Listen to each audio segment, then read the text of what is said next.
Hey everyone, I'm Rachel, And I'm David. and today we're going to take you to our top 5 places to eat on the Las Vegas Strip. Let's eat!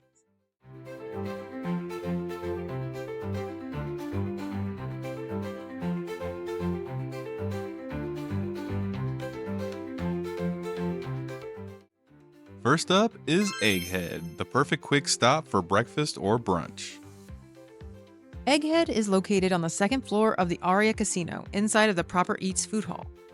Though the food hall is open late, Egghead is only open until the early afternoon, so double check before you head over. It's also worth noting that while some other places at the food hall accept online or kiosk orders, Egghead is counter service only. The line can get pretty long since there aren't many breakfast spots around other than Starbucks, but it moves pretty fast and it is worth the wait since everything is prepared fresh. The menu is small but mighty and has breakfast sandwiches and hash browns. I got the Chelsea, which is a breakfast sandwich that comes with a fried egg, sausage, American cheese, tomato, shallots, and a spicy aioli. But I actually removed the tomato and shallots and I added bacon and an extra fried egg. It was delicious but messy, likely due to the changes I made. I think my eyes were bigger than my stomach. I didn't even have to add salt or anything. The seasoning was perfect. The bread was toasted. It was still fluffy and super buttery. I think my only critique is that the egg could have been cooked a little longer, but that's my personal preference. Some people really like the way they cook their eggs there. I am not a fan of eggs, which does limit my options here, like it does many other breakfast places. But I was happy to order the cheesy hash brown, which is a square of hash browns filled with seasoning and pecorino cheese. It was crispy on the outside and fluffy on the inside. Though they say it's supposed to be a great pull apart, I didn't experience that and felt that I could use just a little more cheese. But it was overall extremely satisfying and something I'd definitely order again.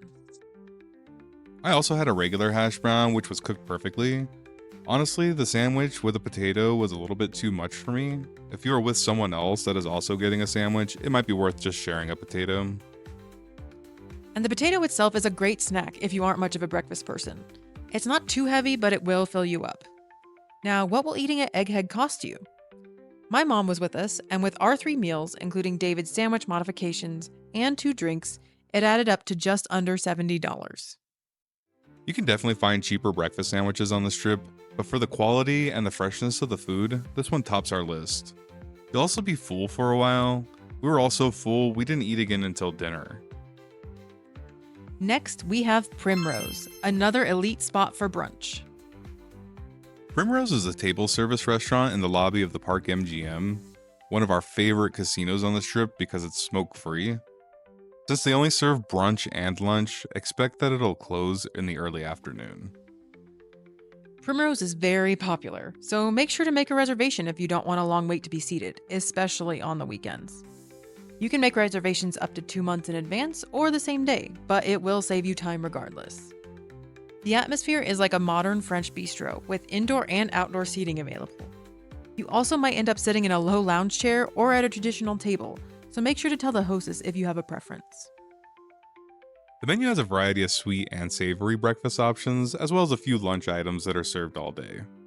On Saturdays and Sundays, they also offer a brunch deal that includes a variety of small bites, entrees, and a takeaway dessert for $55. They're known for their breakfast cocktails, including all-you-can-drink mimosas on the weekends, but I prefer black coffee. Their coffee is dark and strong, just how I like it. Of course, they'll bring you fresh milk and sugar if you want. I love that they leave the carafe so I can drink to my heart's content. To start, we ordered the bakery basket, which included a chocolate croissant, a regular croissant, and a banana muffin. The chocolate croissant was flaky and the chocolate was soft. The muffin was dense but moist, almost like a pound cake.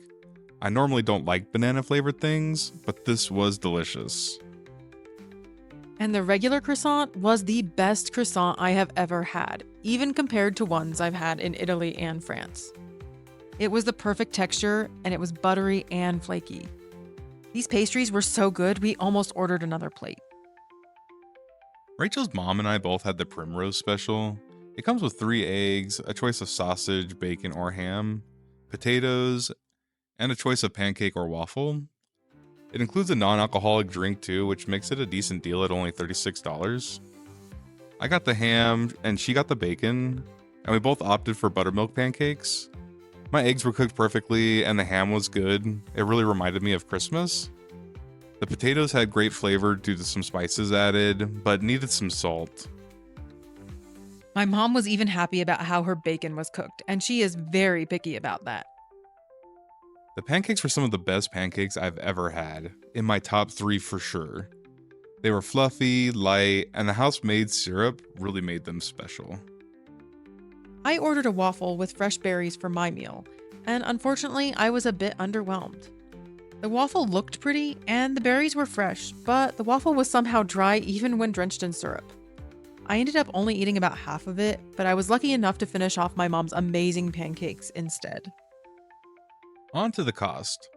For the 3 of us, with 2 specials, 1 waffle, and the bakery basket, it was $108 before tip. There are definitely cheaper and more expensive items on the menu, but be aware that if you're going to be drinking alcohol, the cost will go up exponentially. One thing to note is that we've been here multiple times over the last few years, and the menu is subject to change. For example, we used to love getting their deep dish pancakes, and we're really sad to see they were removed from the menu this time. Also, sometimes the service can be a bit slow since they are so busy, and the atmosphere can be a bit loud at times. But overall, we love the food, and the bread and pancakes alone are worth a repeat trip. On to our favorite lunch, dinner, and late night counter service option, Dirtdog. Dirtdog was founded in Los Angeles but has several locations around Las Vegas, including 3 on the Strip, 2 on Fremont Street, and even 1 inside Allegiant Stadium. The menus differ by location, so we recommend going to the location inside the Showcase Mall food court near the MGM Grand to find the most selection. We've eaten at almost all the locations and usually eat here at least once per trip. We love it that much. It's open pretty much all day, and they have options from breakfast burritos to street corn and, of course, their famous bacon-wrapped hot dogs. Everything is customizable and made to order, which is great for someone as picky about sauces as I am. For instance, I asked for the asada burrito, which normally comes with a lot of things on it, but I asked for only the meat, cheese, and fries, and it did not disappoint. The asada was well seasoned, as were the fries. I do wish there was more cheese, but that's common for me no matter where I'm eating. I also had the garlic fries, which are not for the faint of heart. These had the most garlic I have ever seen on a dish, and the fries were seasoned extremely well, but I still would not recommend it if you aren't a huge garlic fan. Their side fry servings are huge, so they are definitely shareable. I had the Champions burrito. It comes with egg, cheddar, chipotle aioli, fries, and even some bacon-wrapped hot dog on the inside. The eggs are cooked perfectly, which sometimes is an issue for me in breakfast burritos. The chipotle aioli might be too spicy for some people that are spice adverse, but I really liked it. The bacon on the hot dog was crispy and it melted in my mouth. The fries were perfect, and it had the right amount of cheese for me. But others that are more like Rachel might want a bit more cheese. The fried cheese on the outside was a beautiful touch. I also tried the DUI dog, which is a bacon-wrapped hot dog in a garlic toasted bun, topped with pastrami, carne asada, cheddar cheese, the chipotle aioli, cilantro, and bacon bits. I had them remove the cilantro. The pastrami was crispy and the carne asada was tender, which made for some amazing textures. The garlic toasted bun sets their hot dogs apart from any others that I've had. Their hot dogs are consistent, delicious, and filling. They also have one of our favorite desserts of all time, fried Oreos sprinkled with powdered sugar. These are a complete chef's kiss. We both could eat these every day for the rest of our lives if the sugar and the calories wouldn't kill us. They are consistently crispy on the outside and fluffy and melty on the inside. Think warm Oreos dipped in milk until they're soft but not soggy. They're amazing alone, but they're also served with horchata whipped cream, which takes them to a whole other level. You get 2 Oreos per serving, so we each get our own order no matter how full we are. You can expect a meal with 2 hot dogs, 2 drinks, and a shared serving of fries to cost around $50, but the fried Oreos are 100% worth the $5 per serving addition. Considering the amount of meat and toppings you get, we think the cost is completely worth it, and these are not just basic ballpark hot dogs. Each location has different serving and seating arrangements, but we have never had a bad experience. The staff is always friendly and the food is always delicious. Another great late night snack option is Secret Pizza at the Cosmopolitan. It's located on the second floor, but is kind of hard to spot since it doesn't have a sign out front. It is called Secret Pizza for a reason. Look for the hallway of record covers, or more likely, the line of people standing in that hall, and you're there. The aesthetic is very retro New York pizza shop, and we love that unless you know about it, you won't ever even know it's there. They're open until 4 a.m. most days, which is perfect for night owls. Secret Pizza sells by the slice or the whole pie. Our advice is to get the whole pie whenever you can. Though they have different slices depending on the day and the time, and they can be really fun to try, the freshness of the made-to-order pizza is totally worth it. It's also a better deal.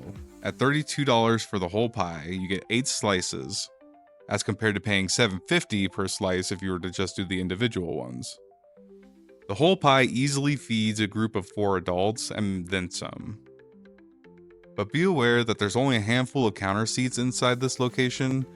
Not much seating is available around the Cosmo in general, so another pro tip is to order a whole pie so you can take it, it's easy to transport, and you can go eat it somewhere else. Our go-to order is a whole pepperoni pizza. We've ordered it with or without extra cheese, and both were amazing. The ingredients are fresh and quality, much better than other pizza we've had on the strip.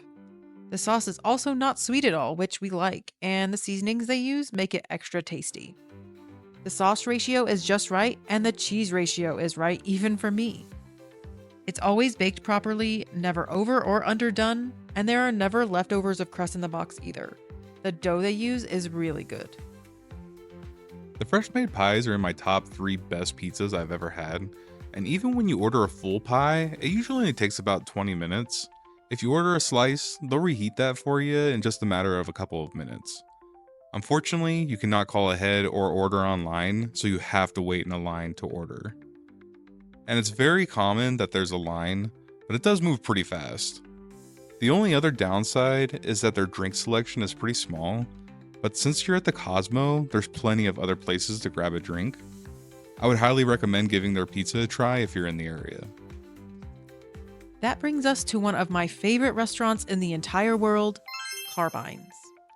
Carmine's originated in New York, where it has several locations. We actually tried it there first, and now we're so glad they have a location in Vegas, specifically inside the shops at Caesar's Palace. It's a very short walk from the Forum Shops Valet, which makes it super convenient. Carmine's is a table service restaurant that serves delicious Italian food in family-sized portions meant to share. They have a large variety of appetizers, entrees, and pastas with different sauces to try. Their drink menu is also large, and they have a larger selection of non-alcoholic drinks than most other restaurants we've been to. The restaurants in New York City and Las Vegas feel similar due to the decor, music, and the ambiance. The quality of the food seems to be the same too. To start, they bring you a variety basket of freshly baked breads. It usually has some rye bread, cheese, and sun-dried tomato focaccia bread, and even some sourdough. There's oil and vinegar on the table to dip it in, and it is all delicious and soft and fresh, but I highly recommend not filling up on the bread. Carmine's has my favorite Caesar salad in the world, and it comes piled high. David says it's extremely fishy, but I take objection to that because I don't like seafood. I mean, I know there are anchovies in it, but I like to pretend like there aren't. Instead, I focus on the fresh lettuce, delicious Parmesan, homemade garlic croutons, and salty dressing. Since it's family style, we ordered 1 entree and a pasta to share between the 3 of us. Their chicken Parmesan is our favorite, and maybe one of my favorite foods in the entire world. It's definitely the best chicken Parmesan any of us have ever had, and we order it every time we go there. The chicken is coated and cooked perfectly. The portions of sauce, chicken, and cheese are perfect every time. You can tell it's quality cheese, it's quality chicken, and it's made just right. My favorite parts are the edges that get a little crispy and where the cheese spills over a bit. It is literally perfection.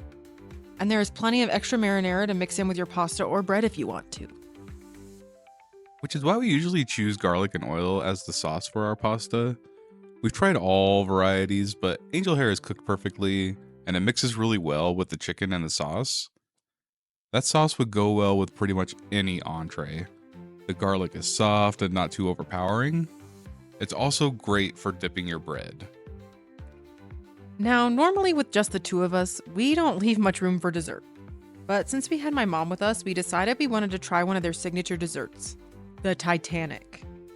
Luckily, when we ordered it, our waitress was kind enough to tell us that they have a secret menu item that's a smaller version of it, called the Tugboat, which is what we ended up getting. As you can see, their version of small is not exactly what you'd expect.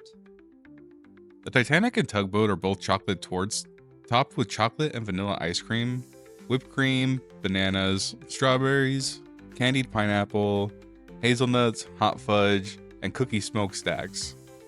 The ice cream doesn't taste store-bought at all, and both flavors are delicious. The chocolate is not too chocolatey, but the chocolate torte is the star. We were all scraping and digging at the last bit of it from under the pile of toppings. We really wish there was more of it. Yeah, I'm not normally a chocolate fan, but this dessert is the perfect balance. I even loved the candied pineapple, which was soft and sweet. Overall, we were all very happy we ordered it, but almost equally as happy that we didn't get the full-sized version. With 3 sodas, the salad, pasta, chicken parm, and dessert, our dinner cost $160 before tip, which comes out to about $53 per person. For a nice, relaxing, delicious dinner in Vegas, or New York for that matter, we happen to think it's 100% worth it. We go to Carmine's every time we're in Las Vegas or New York City, and have brought family that all loved it as well. It can get a little loud at night, as does pretty much every restaurant in Las Vegas, so we go for an earlier dinner or a late lunch to get a quieter, more laid-back dining experience. You'll definitely want to bring a few friends, but you should add Carmine's to your next Las Vegas trip. And that's our list. Here's a recap of each restaurant, its location, and the menu highlights.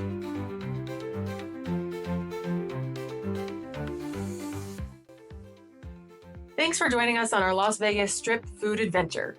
Yeah, obviously there's lots of places to eat in Las Vegas, especially on the Strip.